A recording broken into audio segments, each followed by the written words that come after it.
আসসালামু আলাইকুম বন্ধু মহলের বন্ধুরা, দেখো আমরা এখন আছি আর কি মদিনায়। এটা হচ্ছে জিন পাহাড়। এই সেই জিন পাহাড়, দেখ বিশাল এরিয়া জিন পাহাড়।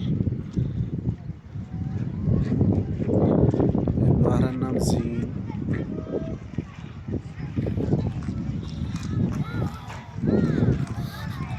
এটাই সবচেয়ে বড় জিন পাহাড়।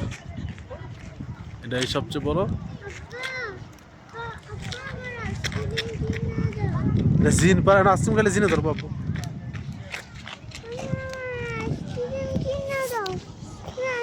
আচ্ছা যাও যাও, সামনে যাও, সামনে যাও, তুমি যাও, তুমি যাও।